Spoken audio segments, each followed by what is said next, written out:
క్రియాశీలకంగా విద్యార్థి సంఘ రాజకీయాలను చర్చన మేము అటునే తోలు వ్యక్తులంటే చూసి అప్పచెప్పి ఇక మీకు తోలని మేము ఇచ్చే పరిస్థితులు ఏం లేం. కాబట్టి దయచేసి గౌరవ ప్రతిపక్ష నాయకుడిగా పెద్ద ఆయనగా తెలంగాణ ఉద్యమకారుడిగా మాకు గౌరవం ఉంది. తెలంగాణ ప్రజాస్వామ్యం, తెలంగాణ అభివృద్ధి, భారతీయ జనతా పార్టీ వివక్ష గొంతు ఏకమై తెలంగాణ నినాదంగా మనం కేంద్రం మీద ఒత్తిడి తెచ్చే అంశం కొరకు ప్రెస్ కాన్ఫరెన్స్ ఉంటుంది అనుకున్నాం.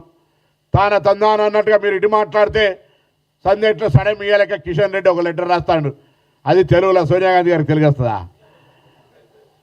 కేంద్ర మంత్రి అరే రాయి, నువ్వేం రాయి, 12 ఏళ్ళు పరిపాలించినావు, హైదరాబాద్ మంత్రివి, lakes and rock city Hyderabad, tourism మంత్రి 5 ఏళ్ళు ఏం చేసినావు చెప్పు. ఇప్పుడు 5 ఏళ్ళ నుంచి మొత్తం 12 ఏళ్ళ మీ ప్రభుత్వం వచ్చి సంవత్సరానికి 2 కోట్ల ఉద్యోగాలు ఇస్తారు, ఇచ్చిండ్రా? మీ మేనిఫెస్టో గురించి మాట్లాడండి. అసలు ప్రధానమంత్రి గారు ఇటువంటి వాళ్ళని మంత్రి పెట్టుకొని తెలంగాణ మొన్ననే మీ అందరికి తిట్లు పడ్డాయని పేపర్లలో వచ్చింది. సర్పంచ్ ఎలక్షన్లలో ఓట్లు రాక మీ ప్రజలు మిమ్మల్ని కొడితే కూడా ఇంకా మీకు కనీసం ఆ జ్ఞానం రాకపోయే. ఏదో ఒక లెటర్ కాంగ్రెస్ పార్టీ తరఫున ప్రశ్నించినట్టు రాయాలి, అటు కేసీఆర్ గారికి అప్రిషియేషన్ తీసుకోవాలి అన్న. నువ్వు కూడా తిట్టినావు, నేను కూడా కాంగ్రెస్ తిట్టినాను, ఇద్దరు రాత్రి ఫోన్ చేసి మాట్లాడుకోవాలా. కాబట్టి దయచేసి వీలైతే చేతనైతే కేంద్రం నుంచి నిధులు తీసుకురండి, లేదా రాబోయే కాలంలో తెలంగాణ బీజేపీ ఆఫీస్ తాళమేసే పరిస్థితి వస్తుంది. కేంద్రం వివక్ష చూపిస్తూ ఉంది.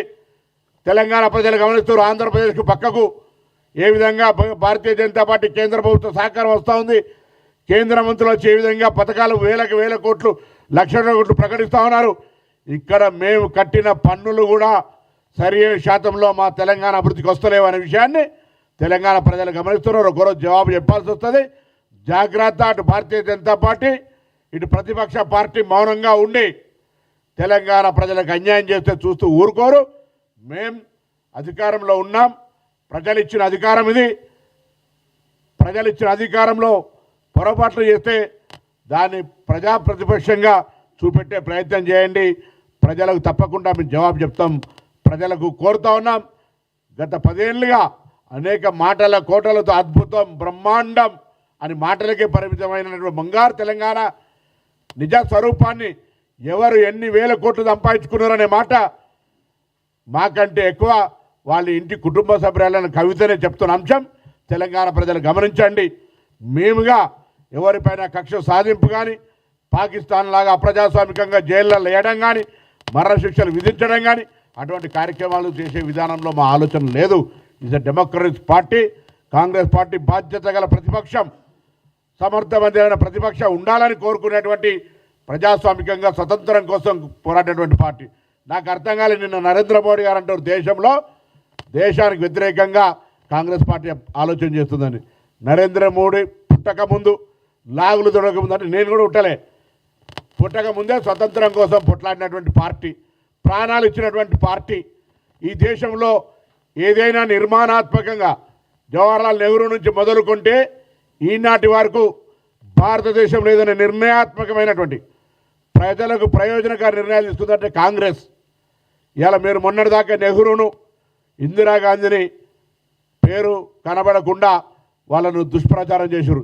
ఇలా ఏకంగా మహాత్మా గాంధీ గారికి సూటి పెట్టినరు. ప్రజలు గమనిస్తూ ఉన్నారు. జాతిపిత మనసుల్లో మారుతుండొచ్చు పద్ధతులు, కానీ స్వతంత్రాన్ని సాధించి శాంతియుతంగా సాధించినటువంటి జాతిపితకు కూడా మీరు ఈరోజు జీరామ్జీ అని గాడ్సేను తీసుకొచ్చి పెడుతుంటే ప్రజలు అన్ని గమనిస్తూ ఉన్నారు. మళ్ళీ కాంగ్రెస్ పార్టీ దేశద్రోహం కోసం పాల్పడుతూ ఉందని అంటున్నారు. మేము ఇలా భారతదేశం దేశభక్తికి సంబంధించి అఖండ భారతంగా ఉండాలని ప్రాణాలు అర్పించినటువంటి ఇందిరాగాంధీ, రాజీవ్ గాంధీ గారి వారసులం.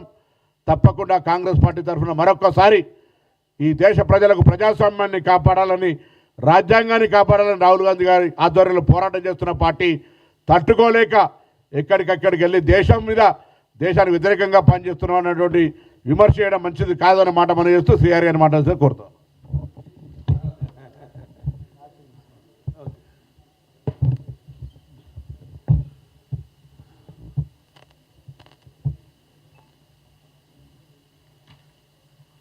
ముందుగా నా మీడియా మిత్రులకు నమస్కారం తెలియజేస్తా ఉన్నా. నేను కూడా నిన్న బయటకు వచ్చి మాట్లాడితే ఏం మాట్లాడతాడేమో తెలంగాణకు సంబంధించిన